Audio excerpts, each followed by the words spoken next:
Chapter 15. A Tempest in the School Teapot.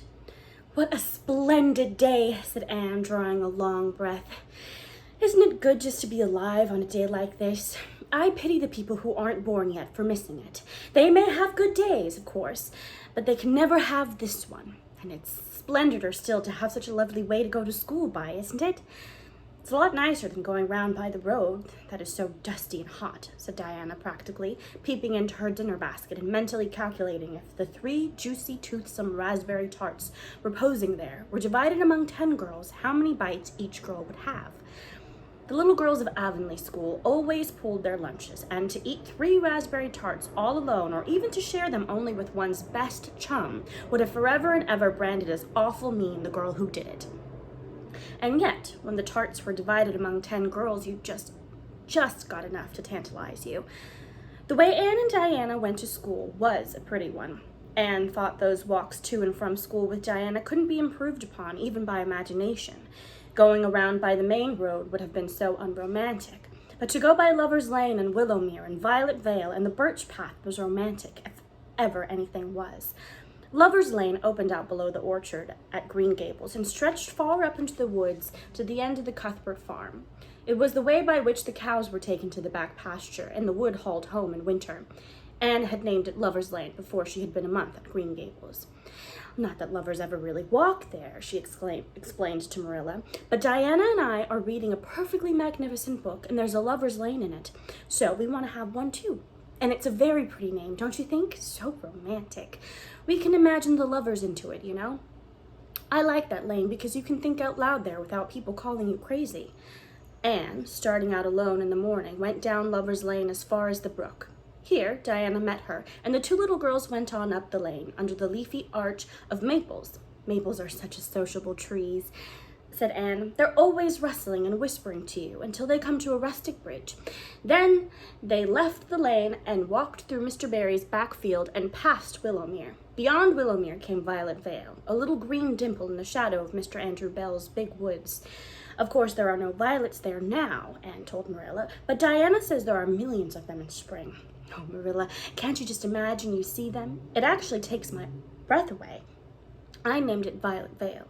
Diana says she never saw the beat of me for hitting on fancy names for places. It's nice to be clever at something, isn't it? But Diana named the Birch Path. She wanted to, so I let her, but I'm sure I could have found something more poetical than plain Birch Path. Anybody can think of a name like that, but the Birch Path is one of the prettiest places in the world, Marilla." It was. Other people besides Anne thought so when they stumbled on it. It was a long, narrow, twisting path, winding down over a long hill straight through Mr. Bell's woods, where the light came down, sifted through so many emerald screens that it was as flawless as the heart of a diamond. It was fringed in all its length with slim young birches, white-stemmed and lissom-boughed, ferns and starflowers and wild lilies of the valley, and scarlet tufts of pigeonberries grew thickly along it. And always there was a delightful spiciness in the air, and music of bird calls, and the murmur and laugh of wood winds in the trees overhead. Now and then you might see a rabbit skipping across the road if you were quiet, which, with Anne and Diana, happened about once in a blue moon. Down in the valley, the path came out to the main road, and then it was just up the spruce hill to the school. The Avonlea School was a whitewashed building, low in the eaves and wide in the windows, furnished inside with comfortable, substantial, old-fashioned desks that opened and shut and were carved all over their lids with the initials and hieroglyphics of 3 generations of school children. The schoolhouse was set back from the wood, and behind it was a dusky fir wood and a brook where all the children put their bottles of milk in the morning to keep cool and sweet until dinner hour.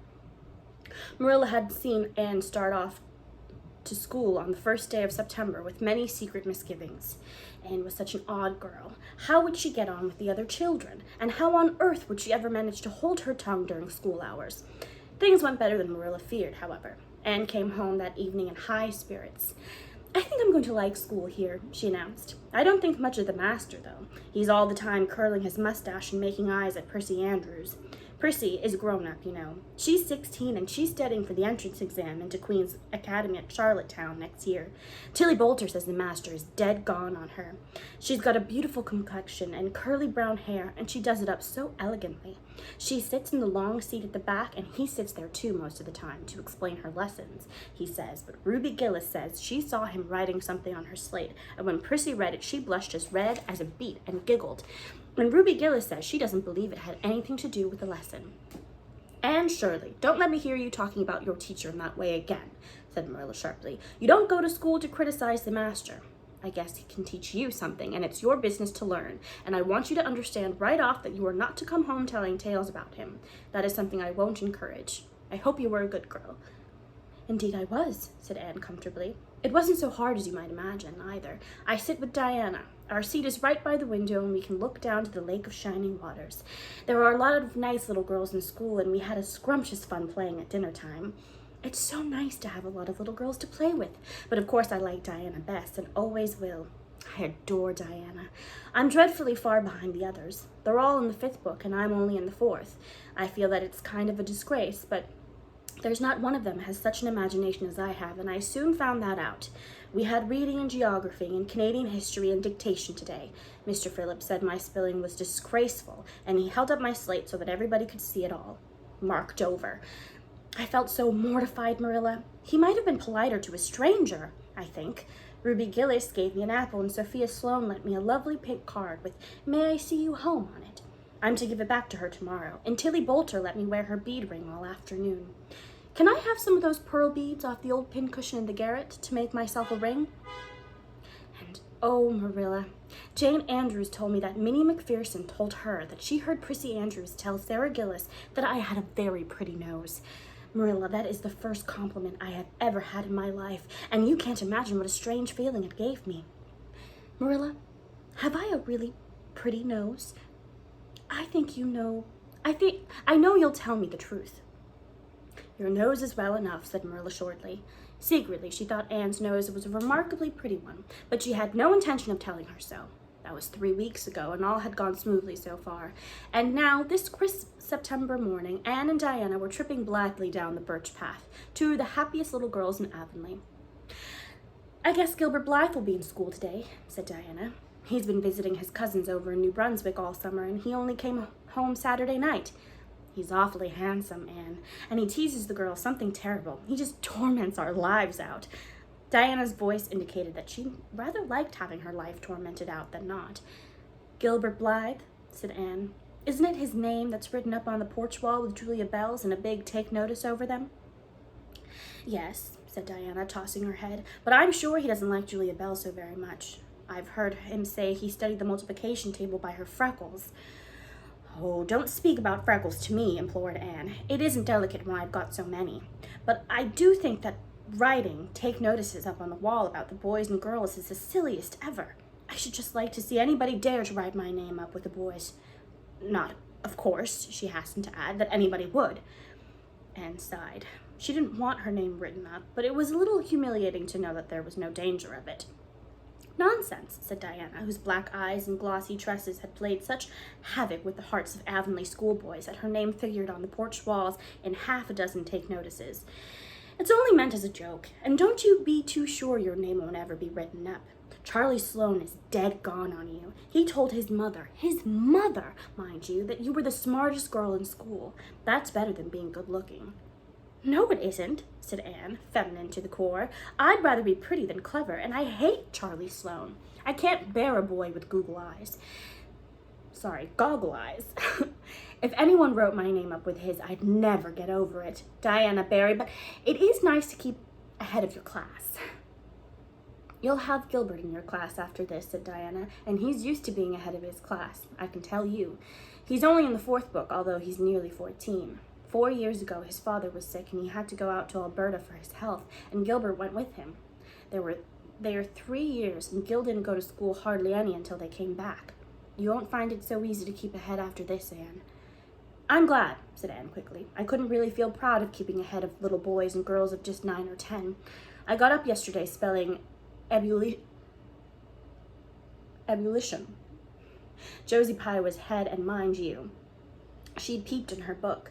Mr. Phillips didn't see her. He was looking at Prissy Andrews, but I did. I just swept her a look of freezing scorn, and she got as red as a beet and spelled it wrong after all.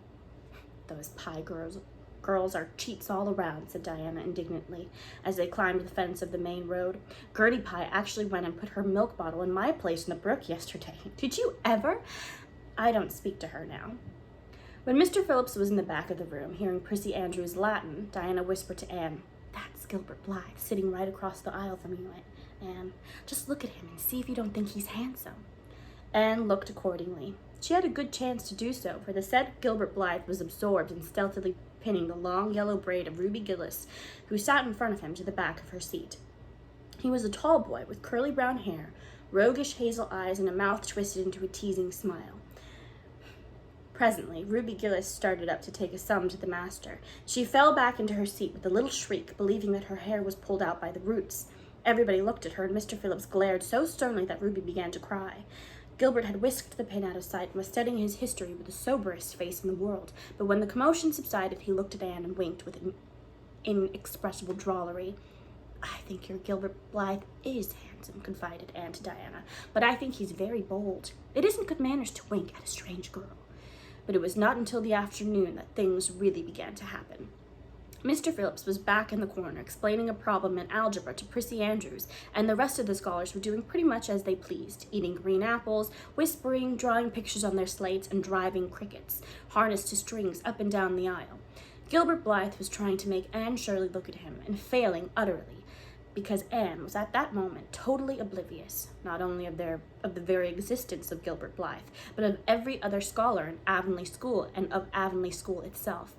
With her chin propped on her hands and her eyes fixed on the blue glimpse of the lake of shining waters that the west window afforded, she was far away in a gorgeous dreamland, hearing and seeing nothing save her own wonderful visions. Gilbert Blythe wasn't used to putting himself out to make a girl look at him. In meeting with failure, she should look at him, that red-haired Shirley girl with the little pointed chin and the big eyes that weren't like the eyes of any other girl in Avonlea School. Gilbert reached across the aisle, picked up the end of Anne's long red braid, held it out at arm's length, and said in a piercing whisper, "Carrots! Carrots!" Then Anne looked at him with a vengeance. She did more than look. She sprang to her feet, her bright fancies fallen into curlless ruin. She flashed one indignant glance at Gilbert from eyes whose angry sparkle was swiftly quenched in equally angry cheers. "You mean, hateful boy!" she exclaimed passionately. "How dare you!" And then thwack! Anne had brought her slate down on Gilbert's head and cracked it, slate, not head, clear across. Avonlea School always enjoyed a scene. This was an enjoyable one. Everybody said, "Oh," in horrified delight. Diana gasped. Ruby Gillis, who was inclined to be hysterical, began to cry. Tommy Sloane let his team of crickets escape him altogether while he stared open-mouthed at the tableau. Mr. Phillips stalked down the aisle and laid his hand heavily on Anne's shoulder. "Anne Shirley, what does this mean?" he said angrily. Anne returned no answer. It was asking too much of flesh and blood to expect her to tell before the whole school that she had been called carrots. Gilbert, it was, who spoke up stoutly. "It was my fault, Mr. Phillips. I teased her." Mr. Phillips paid no heed to Gilbert. "I am sorry to see a pupil of mine displaying such a temper and such a vindictive spirit," he said in a solemn tone, as if the mere fact of being a pupil of his ought to root out all evil passions from the hearts of small, imperfect mortals. "Anne, go and stand on the platform in front of the blackboard for the rest of the afternoon." Anne would have infinitely preferred a whipping to this punishment, under which her sensitive spirit quivered as from a whiplash. With a white, set face, she obeyed. Mr. Phillips took a chalk crayon and wrote on the blackboard above her head, "Anne Shirley has a very bad temper. Anne Shirley must learn to control her temper," and then read it out loud so that even the primer class, who couldn't read writing, should understand it. Anne stood there the rest of the afternoon with that legend above her. She did not cry or hang her head. Anger was still too hot in her heart for that. It sustained her amid all her agony of humiliation. With resentful eyes and passion-red cheeks, she confronted alike Diana's sympathetic gaze and Charlie Sloane's indignant nods and Josie Pye's malicious smiles. As for Gilbert Blythe, she would not even look at him. She would never look at him again. She would never speak to him. When school was dismissed, Anne marched out with her red head held high.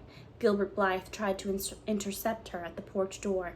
"I'm awful sorry I made fun of your hair, Anne," he whispered contritely. "Honest, I am. Don't be mad for keeps now." Anne swept by disdainfully without look or sign of hearing. "Oh, how could you, Anne?" breathed Diana as they went down the road, half reproachfully, half admiringly. Diana felt that she could never have resisted Gilbert's plea. "I shall never forgive Gilbert Blythe," said Anne firmly. "And Mr. Phillips spelled my name without an E, too. The iron has entered into my soul, Diana." Diana hadn't the least idea what Anne meant, but she understood it was something terrible. "You mustn't mind, Gilbert making fun of your hair," she said soothingly. "Why, he makes fun of all the girls. He laughs at mine because it's so black. He's called me a crow a dozen times, and I never heard him apologize for anything before either. There's a great deal of difference between being called a crow and being called carrots," said Anne with dignity. "Gilbert Blythe has hurt my feelings excruciatingly, Diana." It is possible the matter might have blown over without more excruciation if nothing else had happened. But when things began to happen, they are apt to keep on. Avonlea scholars often spent noon hour picking gum in Mr. Bell's spruce grove over the hill and across his big pasture. From there they could keep an eye on Eben Wright's house, where the master boarded. When they saw Mr. Phillips emerging therefrom, they ran for the schoolhouse. But the distance being about 3 times longer than Mr. Wright's lane, they were very apt to arrive there breathless and gasping, some 3 minutes too late. On the following day, Mr. Phillips was seized with one of his spasmodic fits of reform and announced, before going home to dinner, that he should expect to find all the scholars in their seats when he returned. Any one who came in late would be punished. All the boys and some of the girls went to Mr. Bell's spruce grove as usual, fully intending to stay only long enough to pick a chew. But spruce groves are seductive, and yellow nuts of gum beguiling. They picked and loitered and strayed, and as usual, the first thing that recalled them to a sense of the flight of time was Jimmy Glover shouting from the top of a patriarchal old spruce, "Master's coming!" The girls, who were on the ground, started first and managed to reach the schoolhouse in time, but without a second to spare. The boys, who had to wriggle hastily down the trees, were later, and Anne, who had not been picking gum at all, but was wandering happily in the far end of the grove, waist-deep among the bracken, singing softly to herself, with a wreath of rice lilies on her hair, as if she were some wild divinity of the shadowy places, was latest of all. Anne could run like a deer, however. Run she did, with the impish result that she overtook the boys at the door and was swept into the schoolhouse among them, just as Mr. Phillips was in the act of hanging up his hat. Mr. Phillips' brief reforming energy was over. He didn't want to bother of punishing a dozen pupils, but it was necessary to do something to save his word. So he looked about for a scapegoat and found it in Anne, who had dropped into her seat, gasping for breath, with her forgotten lily wreath hanging askew over one ear and giving her a particularly rakish and disheveled appearance. "Anne Shirley, since you seem to be so fond of the boys' company, we shall indulge your taste for it this afternoon," he said sarcastically. "Take those flowers out of your hair and sit with Gilbert Blythe." The other boys sniggered. Diana, turning pale with pity, plucked the wreath from Anne's hair and squeezed her hand. Anne stared at the master as if turned to stone. "Did you hear what I said, Anne?" queried Mr. Phillips sternly. "Yes, sir," said Anne slowly, "but I didn't suppose you really meant it." "I assure you I did." Still the sarcastic inflection which all the children, and Anne especially, hated. It flicked on the raw. "Obey me at once." For a moment, Anne looked as if she meant to disobey. Then, realizing that there was no help for it, she rose haughtily, stepped across the aisle, sat down beside Gilbert Blythe, and buried her face in her arms on the desk. Ruby Gillis, who got a glimpse of it as it went down, told the others going home from school that she'd actually never seen anything like it. It was so white, with awful little red spots on it. To Anne, this was at the end of all things. It was bad enough to be singled out for punishment from among a dozen equally guilty ones. It was worse still to be sent to sit with a boy, but that boy should be Gilbert Blythe was heaping insult on injury to a degree utterly unbearable. Anne felt that she could not bear it, and it would be of no use to try. Her whole being seethed with shame and anger and humiliation. At first the other scholars looked and whispered and giggled and nudged, but as Anne never lifted her head and as Gilbert worked fractions as if his whole soul was absorbed in them and them only, they soon returned to their own tasks and Anne was forgotten. When Mr. Phillips called the history class out, Anne should have gone, but Anne did not move, and Mr. Phillips, who had been writing some verses to Priscilla before he called the class, was thinking about an obstinate rhyme still and never missed her. Once, when nobody was looking, Gilbert took from his desk a little pink candy heart with a gold motto on it, "You are sweet." and slipped it under the curve of Anne's arm, whereupon Anne rose, took the pink heart gingerly between the tips of her fingers, dropped it on the floor, and ground it to powder beneath her heel, and resumed her position without deigning to bestow a glance on Gilbert. When school went out, Anne marched to her desk, ostentatiously took out everything therein, books and writing tablet, pen and ink, testament and arithmetic, and piled them neatly on her cracked slate. "What are you taking all those things home for, Anne?" Diana wanted to know as soon as they were out on the road. She had not dared to ask the question before. "I am not coming back to school any more," said Anne. Diana gasped and stared at Anne to see if she meant it. "Will Marilla let you stay home?" "She'll have to," said Anne. "I'll never go to school to that man again." "Oh, Anne," Diana looked as if she were ready to cry. "I do think you're mean. What shall I do? Mr. Phillips will make me sit with that horrid Gertie Pye. I know he will, because she's sitting alone. Do come back, Anne." "I'd do almost anything in the world for you, Diana," said Anne sadly. "I'd let myself be torn limb from limb if it would do you any good, but I can't do this, so please don't ask it. You harrow up my very soul." "Just think of all the fun you will miss," mourned Diana. "We are going to build the loveliest new house down by the brook, and we'll be playing ball next week, and you've never played ball, Anne. It's tremendously fun. And we're going to learn a new song. Jane Andrews is practicing it up now, and Alice Andrews is going to bring a new pansy book next week, and we're all going to read it out loud, chapter about, down by the brook. And you know you are so fond of reading out loud, Anne." Nothing moved Anne in the least. Her mind was made up. She would not go to school to Mr. Phillips again. She told Marilla so when she got home. "Nonsense," said Marilla. "It isn't nonsense at all," said Anne, gazing at Marilla with solemn, reproachful eyes. "Don't you understand, Marilla? I've been insulted." "Insulted? Fiddlesticks! You'll go to school tomorrow as usual." "Oh, no." Anne shook her head gently. "I'm not going back, Marilla. I'll learn my lessons at home, and I'll be as good as I can be and hold my tongue all the time if it's possible at all. But I will not go back to school, I assure you." Marilla saw something remarkably like unyielding stubbornness looking out at Anne's small face. She understood that she would have trouble in overcoming it, but she resolved wisely to say nothing more just then. "I'll run down and see Rachel about it this evening," she thought. "There's no use reasoning with Anne now. She's too worked up, and I've an idea she can be awful stubborn if she takes the notion. Far as I can make out from her story, Mr. Phillips has been carrying matters with a rather high hand, but it would never do to say so to her. I'll just talk it over with Rachel. She sent 10 children to school, and she ought to know something about it. She'll have heard the whole story, too, by this time." Marilla found Mrs. Lynde knitting quilts as industriously and cheerfully as usual. "I suppose you know what I've come about," she said, a little shamefaced. Mrs. Rachel nodded. "About Anne's fuss in school, I reckon," she said. "Tilly Boulter was in on her way home from school and told me about it." "I don't know what to do with her," said Marilla. "She declares she won't go back to school. I never saw a child so worked up. I've been expecting trouble ever since she started to school. I knew things were going too smooth to last. She's so high-strung. What would you advise, Rachel?" "Well, since you've asked my advice, Marilla," said Mrs. Lynde amiably. Mrs. Lynde dearly loved to be asked for advice.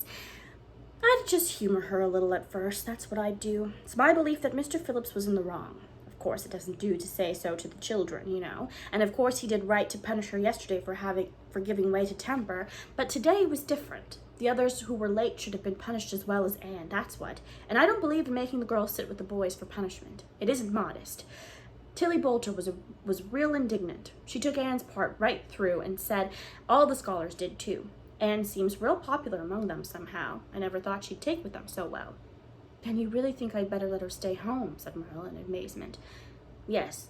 That is, I wouldn't say school to her again until she said it herself. Depend upon it, Marilla, she'll cool off in a week or so and be ready enough to go back of her own accord, that's what. While if you were to make her go back right off, dear knows what freak or tantrum she'd take next and make much more trouble than ever. The less fuss made, the better, in my opinion. She won't miss much by not going to school as far as that goes. Mr. Phillips isn't any good at all as a teacher. The order he keeps is scandalous. That's what, and he neglects the young fry and puts all his time on those big scholars he's getting ready for Queen's. He'd never got the school for another year if his uncle hadn't been a trustee, the trustee, for he just leads the other two around by the nose, and that's what. I declare I don't know what education in this island is coming to." Mrs. Rachel shook her head, as much as to say if she were only at the head of the educational system of the province, things would be much better managed. Marilla took Mrs. Rachel's advice, and not another word was said to Anne about going back to school. She learned her lessons at home, did her chores, and played with Diana in the chilly purple autumn twilights. But when she met Gilbert Blythe on the road or encountered him on Sunday school, she passed him by with an icy contempt that was no whit thawed by his evident desire to appease her. Even Diana's efforts as a peacemaker were of no avail. Anne had evidently made up her mind to hate Gilbert Blythe to the end of life. As much as she hated Gilbert, however, did she love Diana with all the love of her passionate little heart, equally intense in its likes and dislikes. One evening, Marilla, coming in from the orchard with a basket of apples, found Anne sitting alone by the east window in the twilight, crying bitterly. "Whatever's the matter now, Anne?" she asked. "It's about Diana," sobbed Anne luxuriously. "I love Diana so, Marilla. I cannot ever live without her, but I know very well when we grow up that Diana will get married and go away and leave me, and what shall I do? I hate her husband. I just hate him furiously. I've been imagining it all out, the wedding and everything. Diana dressed in snowy garments with a veil and looking as beautiful and regal as a queen, and me, the bridesmaid, with a lovely dress too and puffed sleeves, but with a breaking heart hid beneath my smile, and then bidding Diana goodbye." Here Anne broke down entirely and wept with increasing bitterness. Marilla turned quickly away to hide her twitching face, but it was no use. She collapsed on the nearest chair and burst into such a hearty and unusual peal of laughter that Matthew, crossing the yard outside, halted in amazement. When had he heard Marilla laugh like that before? "Well, Anne Shirley," said Marilla as soon as she could speak, "if you must borrow trouble, for pity's sake borrow it handy or home. I should think you had imagination, sure enough."